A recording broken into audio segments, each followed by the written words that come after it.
I heard people deal with the plot, what's going to happen, what should happen. I heard people dealing with props. I heard people thinking about the theatrical arc of it, a beginning, a middle, and an end. I heard people talking about what would be surprising. I also watched people do that wonderful thing where you raised the quality of your own work, where someone offered an idea and you didn't go, yeah, yeah, yeah, but you kind of went, yeah, which sort of says, we can do better than that. Let's keep thinking. Something better than that. Or there's this kind of whole, this goes on in small group work, where the young people are establishing standards of quality for themselves. And if we have established a good objective and get out of the way, their standards of quality will be way better than our state standards, because their sense of betterness is very, very high. What other elements, what other theatrical tools did people find themselves using? Wardrobe, costume, what else? Theatrical tools you found yourself applying. The moral of the story, that's had a lesson. Right, so there's a teaching lesson which is sort of connects to the beginning of this end impulse. What else?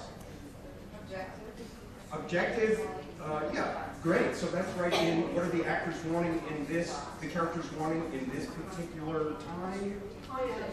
Conflict, which we'll put up here in plot. And you may have even found yourself going, what would make it a better conflict?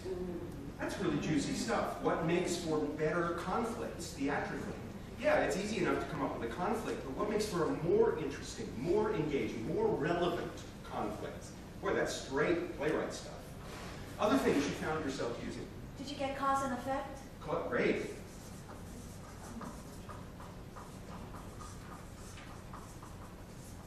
In fact, all of the programs of Manhattan Theater Club in New York have very extensive educational programs, and they're all based around the theme of choice and consequence. What choices do the actors make, director make, playwright make, audience make? What is the consequence of each of those acts? That's a very narrow, what I call enabling constraint, that lets young people go deep and develop the habits of mind that are very attractive to the character development standards in the state standards in New York. Any other elements people noticed they were applying? Communication, specifically nonverbal communication. Okay, great. So, great. Nonverbal communication.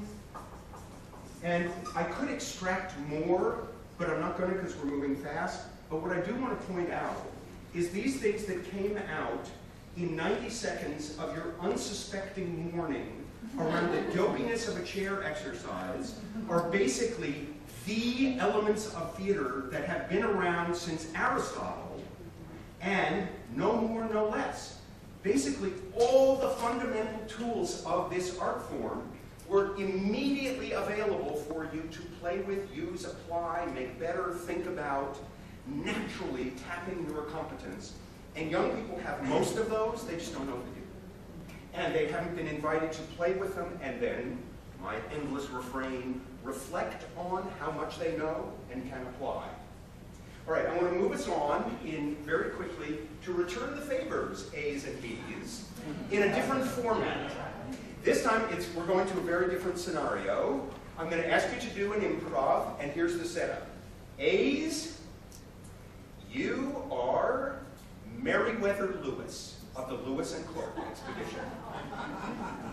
I am hearing what you're thinking right now. You're doing a historical scan of what you know and don't know, what you can dredge up, and you can apply to this improv. One of the amazing things about improv, it makes instantly clear what you know and especially what you don't know, and how precious what you know becomes when applies to improv. So, Meriwether Lewis of the Lewis and Clark expedition, and B's even more challenging, you are Pierre Cruzat. I'll give you a little bit to hang on to. Yeah, that's right. That is the appropriate face. Hey, wait a minute. This is not fair.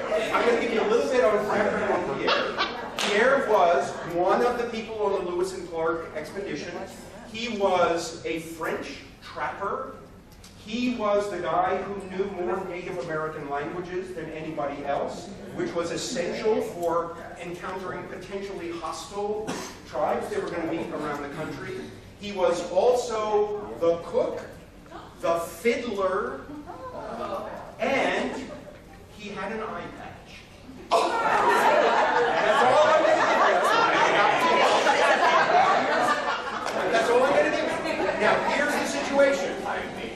We are 2 months into the Lewis and Clark expedition, and Pierre has had it. Pierre is at the moment where I'm out of here. No more expedition for me. Meriwether, you have this one 90-second conversation with Pierre to re-engage his commitment, or you are not going down in the history books. There is no way this expedition can continue without the expertise that Pierre represents. And you got this one chance to re-engage his enthusiasm. If the first strategy you try doesn't work, try another. Use any strategy you want, except the physical, to get Pierre to say, yes, I'm going on with you. Don't think about it too much. Ready, go. Okay, you're there.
Rewriting the history books. But let's check in really quickly on strategies that were used. I clearly witnessed a lot of begging, a lot of inspirational suggestion. What other strategies appeared? Bribery, I heard. Flattery. Other different strategies. Fame, money. Collaboration. Fame, money. Okay. Promises. Right. Good. That's what got me. Okay, good. So, Collaboration. collaboration, we can do this together. All right, so sex, promises of sex.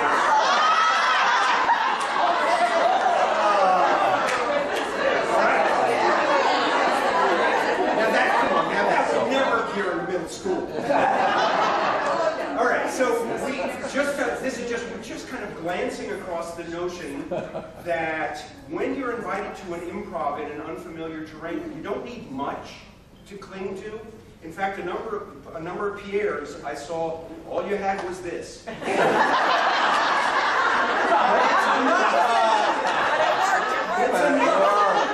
one thing that you know, and you learn your way forward together. You figure stuff out as you go. One idea sparks a way to go further on your own, so you get clearer. In fact, I think I overheard one person, all they had was to speak with their French accent. That's all I have. I don't know nothing else about Pierre. But that was hot for a night. And the amazing it is enough. And as psychologists tell us, when you identify what you do know, you begin to become more curious about what you don't know. And in fact, imagine, and we're not going to have the time to do this, I were to say to you, okay, would you and your partner plan out a really cool little playlet about this, a conversation in history, and you can borrow ideas. We would have shared a bunch of things people tried. And I said, okay, so start your planning. Oh, but before you start your planning, I got some resource material up here you might be interested in. I happen to have a photocopy of Pierre Cruzat's journal that describes what he was thinking and feeling on this adventure. Oh, and I have 3 friends up here who know a ton of stuff about the Lewis and Clark expedition. You could come up and ask them specific questions. And I've got a photo book here that shows the location they were at 2 months into the Lewis and Clark expedition. So before you start your planning, if you want to take some time, check out the resources. You would be on those resources like a duck on a June bug. And that is the ideal of the arts integrated curriculum. That your hunger to make your artwork better is satisfied by diving into the subject matter raw material. To make your art more satisfying, cooler, more interesting, more accurate, surprising through this historical resource. That is where you engage the intrinsic motivation of the learner and you point it into the subject area that rewards them. That's where you build up a relationship to this stuff that is not the 2 kinds of mind. It's we do the cool art stuff and then we study and learn things that have right answers. But in fact, we do this, we apply the verbs of art to both subject areas. We make stuff we care about in the subject matter. And it satisfies our what we know to make art better, but in the subject matter. How do we actually make the stakes cooler? And what props would they actually have had? And what surprise could we add? How the heck did they dress? And what did they make eye patches out of? Those are the questions where they are burrowing into that raw material and taking ownership of it in the way that schooling is desperate for young people to want to learn. That is, to me, the ideal of the arts integrated curriculum. And again, I understand this is a kind of artificially high aspiration I'm painting for us, but that's the one I'm wanting us to aim for, is to, as in my student with the African polyrhythms, the idea is to engage the artist in that young person to believe that part of them is wanted and appropriate and valued in this body of work, and then take those energies and bring them into making stuff they care about in the material. That's when we start to get these many ancillary benefits of more information retained, because the scholars tell us, I mean the researchers, if you apply engagement before information, students take in more information and retain it longer if they've been engaged first. And yet so often we forget this and put information before engagement, or even assume that information provides engagement. Don't be so sure. It may work for us, not necessarily for our students. So the questions, the key questions of arts integration for me are, how do I engage the artist in that young person? And then how do I guide that into what I find really cool, interesting, and worthwhile about this subject area? So that together, I can wait to see what scenes these guys come up with, and point out to the rest of the class the 16 different historical accuracies they represented in their scene. Let's reflect on all the things they included in there that really are true to history, and celebrate that as an artistic accomplishment.